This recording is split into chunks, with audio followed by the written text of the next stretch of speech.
Mi esposa me denunció a la policía porque descubrí que tenía una cuenta de banco secreta, pero cuando el juez vio todos los estados de cuenta, ella perdió la casa, los ahorros, la custodia y la reputación que tanto le importaba.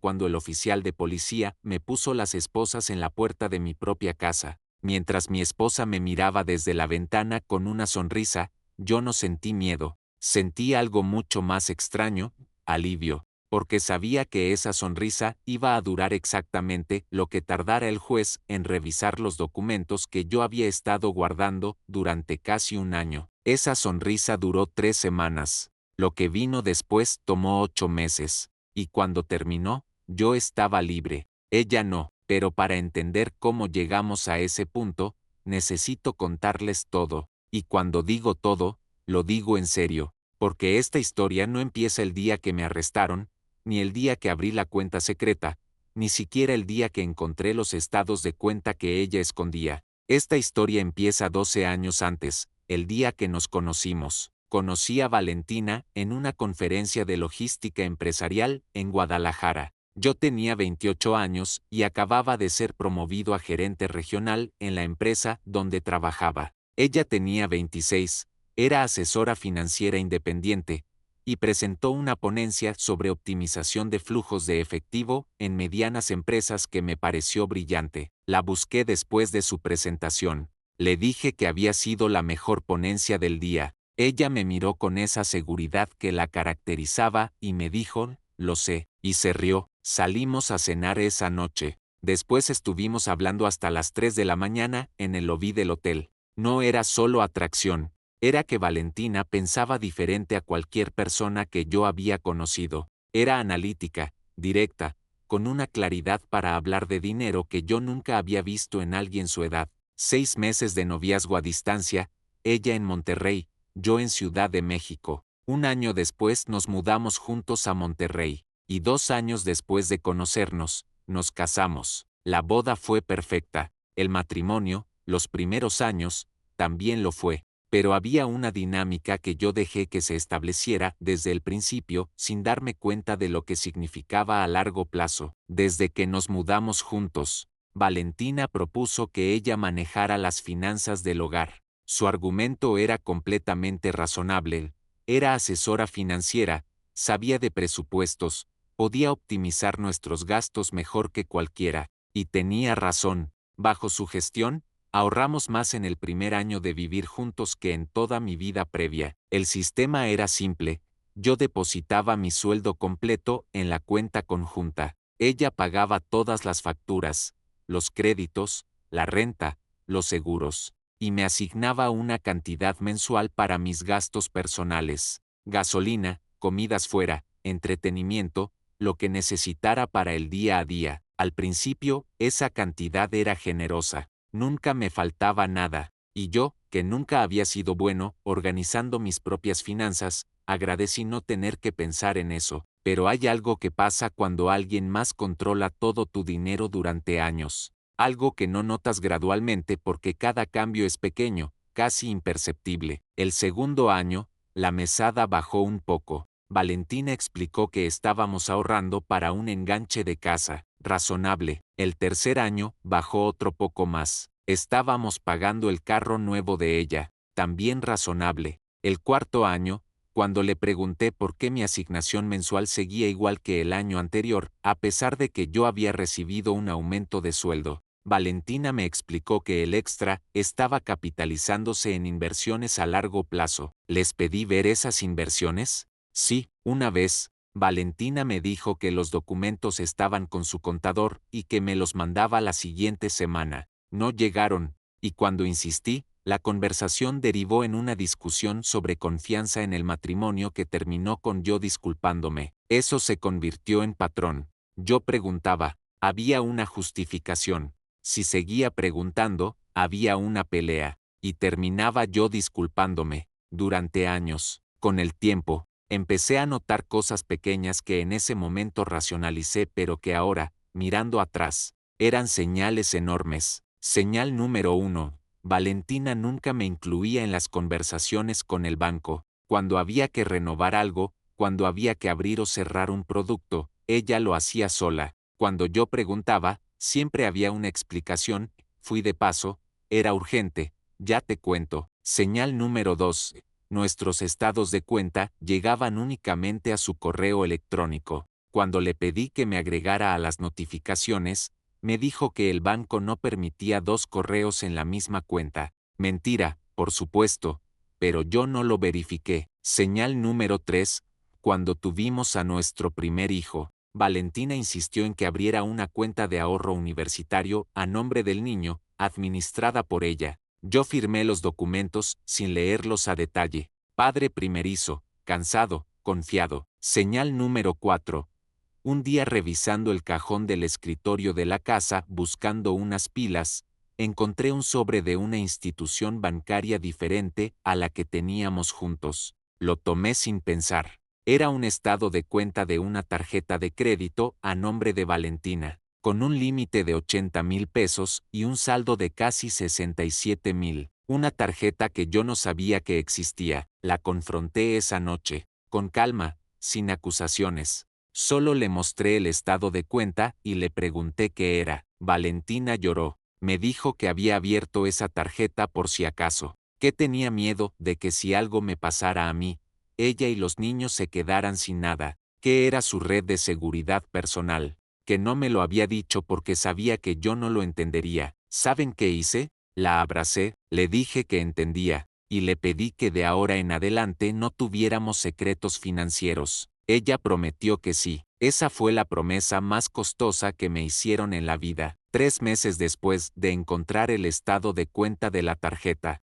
algo cambió en mí. No fue un evento específico, fue más como una acumulación. Una noche me senté frente a la computadora y me pregunté, ¿cuánto dinero tengo exactamente? No cuánto gano, sino cuánto tengo. En cuentas, en inversiones, en activos. No sabía la respuesta. No tenía acceso a los estados de cuenta, no conocía el saldo de nuestra cuenta conjunta, no sabía en qué estaban invertidos nuestros ahorros, no sabía cuánto habíamos pagado de hipoteca ni cuánto debíamos todavía, no sabía nada de mi propia situación financiera. Eso me heló la sangre. Decidí actuar con cuidado, no confrontación, no pelea, sino información. Empecé a documentar. Habría conversaciones de WhatsApp donde Valentina mencionaba dinero y hacía capturas de pantalla. Cuando había recibos en la bolsa de la despensa, los guardaba. Cuando llegaba algún sobre, tomaba foto antes de dárselo a ella. Durante 8 meses construí un archivo. No sabía para qué lo iba a usar. Solo sabía que necesitaba tener algo, y entonces tomé la decisión que desencadenó todo. Abrí una cuenta de banco a mi nombre solamente, en una institución diferente a la que teníamos juntos. Empecé a depositar ahí el 20% de mi sueldo antes de transferir el resto a la cuenta conjunta. No se lo dije a Valentina, no porque quisiera engañarla, sino porque sabía exactamente lo que pasaría si lo hacía, una pelea, una crisis de confianza, y al final yo disculpándome. Necesitaba que esa cuenta existiera antes de tener esa conversación. La conversación nunca llegó a darse de la forma que yo planeaba. Valentina descubrió la cuenta 4 meses después. Nunca supe exactamente cómo. Mi teoría más probable es que revisó mi teléfono mientras yo dormía y vio una notificación de la app del banco. También es posible que encontrara el token físico que me dieron cuando abrí la cuenta. El caso es que un martes por la noche llegó a la sala donde yo estaba viendo televisión, con cara de piedra y con mi teléfono en la mano. Me preguntó qué era esa cuenta, con una voz que no era enojo, era algo peor, era frialdad total. Yo le expliqué, le dije que había abierto la cuenta porque me sentía excluido de nuestras finanzas, que quería tener algo de autonomía, que planeaba contárselo pero que quería esperar el momento correcto. Valentina me escuchó sin interrumpirme. Cuando terminé, me dijo, entiendo. Se fue al cuarto, y al día siguiente, mientras yo estaba en el trabajo, llamó a un abogado. Lo supe cuando llegué a casa y encontré una carta de notificación legal sobre la mesa del comedor. Valentina no estaba, había llevado a los niños a casa de su mamá. Los cargos: ocultación de bienes conyugales, fraude matrimonial, administración desleal de la sociedad conyugal, y al día siguiente, vinieron por mí. Fueron 2 oficiales. Llegaron a las 9 de la mañana, cuando yo acababa de regresar del gimnasio. Valentina estaba en la ventana, lo sexta cuando salí. Esa imagen no la voy a olvidar. Me llevaron al juzgado, no a la cárcel, sino a un juzgado familiar donde me presentaron ante un juez para una audiencia preliminar. Ahí fue donde escuché por primera vez, de voz del abogado de Valentina, la versión de los hechos que ella había construido. Según esa versión, yo había estado sustrayendo sistemáticamente dinero de nuestra cuenta conjunta para ocultarlo en una cuenta personal con la intención de defraudarla en un eventual proceso de divorcio, como si yo llevara años planeando divorciarme y robándole en silencio. La realidad era que la cuenta tenía 4 meses de existir y tenía en ese momento unos 28,000 pesos. 28,000 pesos contra los que ella decía que yo había sustraído, sin especificar monto, claro, porque no había monto. Era una acusación construida sobre la existencia de la cuenta, no sobre ningún perjuicio real. Pasé esa tarde en el juzgado. Mi hermano contrató de emergencia al licenciado Ramírez, un abogado especialista en derecho familiar.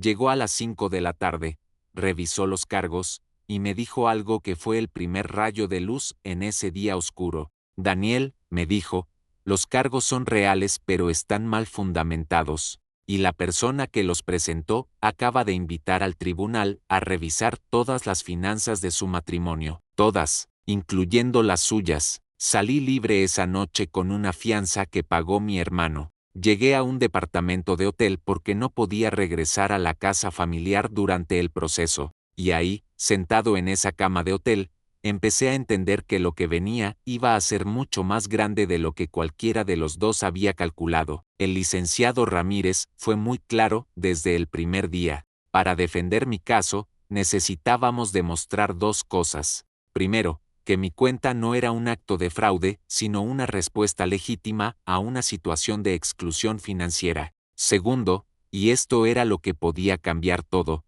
que yo no era el único que había manejado dinero de forma unilateral en ese matrimonio. Le entregué la carpeta que había construido durante 8 meses. La revisó durante 2 horas mientras yo esperaba. Cuando terminó, me miró con una expresión que no supe leer del todo. ¿Sabes lo que tienes aquí?, me preguntó. Le dije que tenía capturas de pantalla, recibos, estados de cuenta parciales que había podido ver, audios de conversaciones donde ella admitía manejar el dinero de forma exclusiva. Me dijo, tienes un patrón documentado de exclusión financiera sostenido durante años. Eso en un proceso de divorcio vale oro, pero más importante, esto va a obligar al tribunal a abrir los libros completamente. Y yo tengo la impresión de que cuando eso pase, vamos a encontrar cosas. Presentamos una contrarrespuesta formal. Reconocíamos la existencia de la cuenta, explicábamos el contexto, exclusión de las finanzas del hogar, peticiones ignoradas de acceso a estados de cuenta, descubrimiento de una tarjeta de crédito desconocida, y solicitábamos al tribunal que, dado que el caso involucraba la administración de bienes conyugales, se realizara una auditoría financiera completa de la sociedad conyugal. Valentina y su abogado se opusieron a la auditoría. Esa oposición fue el segundo gran error que cometieron. Cuando una parte en un proceso legal se opone a la revisión de documentos financieros en un caso de disputa conyugal, el juez lo anota. No necesariamente lo decide en ese momento, pero lo anota. Y el juez Hernández, que llevaba nuestro caso, era conocido por ser meticuloso. El juez ordenó la auditoría a pesar de la oposición. Un perito contable, designado por el tribunal, revisó todas las finanzas de la sociedad conyugal durante los últimos 5 años. El proceso tomó 6 semanas. 6 semanas en las que yo no podía regresar a la casa. Veía a mis hijos los fines de semana en casa de mi hermano, y dormía en un departamento rentado pagando con el dinero de mi cuenta secreta, que resultó ser mi única fuente de liquidez en ese momento. Cuando el perito presentó su informe, yo estaba sentado en la sala del juzgado. Valentina estaba al otro lado, con su abogado. El licenciado Ramírez estaba junto a mí. El perito leyó sus hallazgos durante 40 minutos. Yo intentaba seguir los números, pero fue el licenciado Ramírez quien fue anotando en su libreta lo más relevante. Lo que el perito encontró, Valentina tenía, además de la tarjeta de crédito que yo ya conocía, 2 cuentas de ahorro a su nombre exclusivo, abiertas durante el matrimonio, con depósitos regulares que provenían de la cuenta conjunta. El saldo combinado de esas cuentas al momento de la auditoría era de 342,000 pesos. También encontró que la cuenta universitaria de nuestro hijo,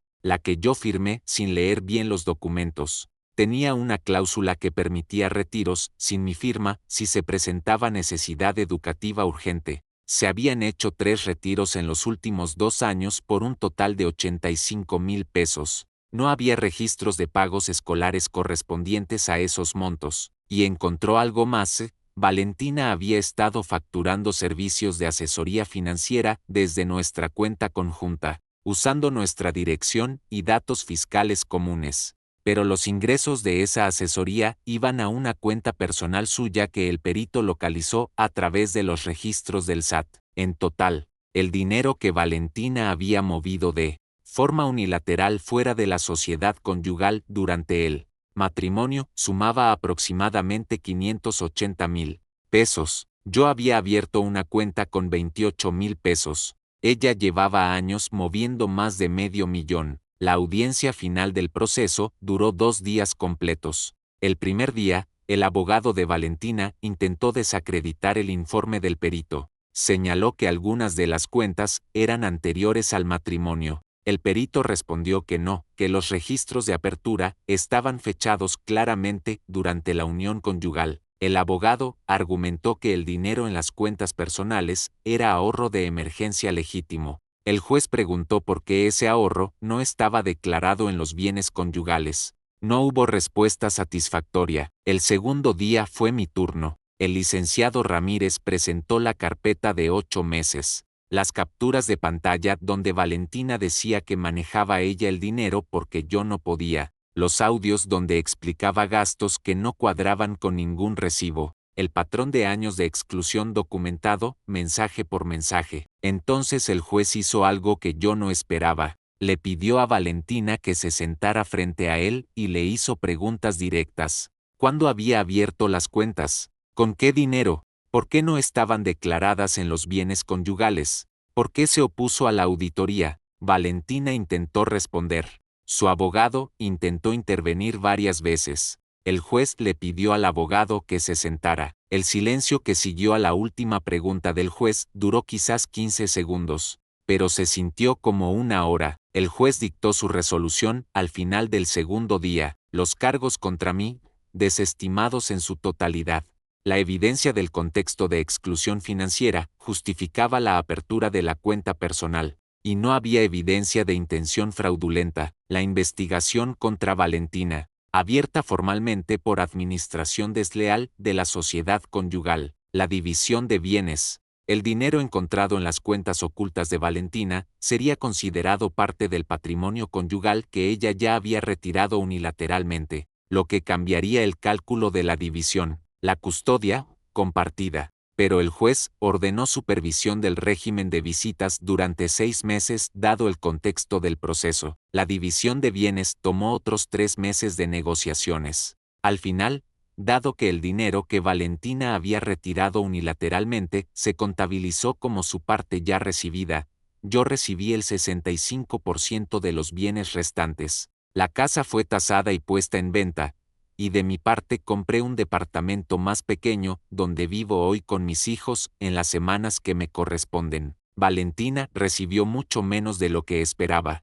y enfrentó además la investigación por administración desleal, que eventualmente derivó en un proceso civil separado del divorcio. Mis hijos, que tienen 8 y 11 años ahora, pasaron por un periodo difícil. El mayor lo entendió más, el menor preguntaba mucho. Busqué apoyo psicológico para los dos desde el principio del proceso. Fue lo mejor que hice. Valentina y yo nos comunicamos únicamente por escrito, a través de una aplicación diseñada para copadres separados que registra todos los mensajes. Cada conversación queda documentada. Aprendí esa lección bien. ¿Sigo enojado? Sería mentira decir que no. Pero el enojo ya no es lo primero que siento cuando pienso en todo esto. Lo primero ahora es algo parecido a la claridad. Entender exactamente lo que pasó, por qué pasó, y lo que yo permití que pasara durante años. Porque eso es lo más incómodo de esta historia, yo también soy responsable, no de lo que ella hizo, sino de haber ignorado durante tanto tiempo señales que eran muy claras. Hay cosas que aprendí de todo esto que quisiera compartirles, especialmente si están en una relación, sea cual sea su situación. Primera, en cualquier relación de pareja, ambos tienen derecho a conocer la situación financiera completa. No hay una razón legítima para que uno de los dos no tenga acceso a los estados de cuenta, a las inversiones, a los bienes. Si tu pareja te bloquea ese acceso con cualquier justificación, es una señal de alarma. Segunda, ceder el control de las finanzas completamente no es confianza, es vulnerabilidad. Y hay una diferencia enorme entre las dos. La confianza implica que ambos tienen información. La vulnerabilidad implica que uno depende completamente de que el otro actúe bien. Tercera, documentar no es desconfianza. Si yo hubiera documentado desde el principio, y hubiera tenido esa conversación directa más temprano, quizás todo hubiera terminado de forma diferente. Tal vez hubieran surgido los problemas igual, pero al menos yo habría tenido claridad mucho antes. Y cuartas, si tu instinto te dice que algo está mal, no lo silencies con la comodidad de no querer tener una pelea. Las peleas incómodas son mucho menos costosas que los problemas que se acumulan durante años. Hoy vivo en un departamento que es completamente mío. Tengo mis propias cuentas, mis propios estados de cuenta, mi propia visión de mi situación financiera. Mis hijos están bien, trabajo bien, estoy reconstruyendo. No tengo planes de volver a una relación pronto. Primero necesito entender bien qué patrones míos contribuyeron a que esto pasara. Pero eso es trabajo de tiempo, y Valentina, la veo cuando hay intercambio de los niños, educados, correctos, distantes. La sonrisa que me dedicó por la ventana el día del arresto ya no existe. La persona que está frente a mí en esos momentos parece distinta a la que conocí en aquella conferencia hace 12 años. O quizás es la misma y yo simplemente ahora la veo diferente. De cualquier manera, ya no importa quién era antes. Lo que importa es quién soy yo ahora, y eso, al menos, lo tengo muy claro. ¿Ustedes qué piensan de todo esto? ¿Creen que yo debía haber confrontado la situación financiera mucho antes? ¿O entienden por qué esperé tanto? Me interesa mucho su perspectiva, especialmente de quienes han estado en situaciones de control económico en una relación. Los comentarios están abiertos y los leo todos. Suscríbanse si son nuevos. Compartan si conocen a alguien que pueda necesitar escuchar esta historia. Nos vemos en el siguiente video.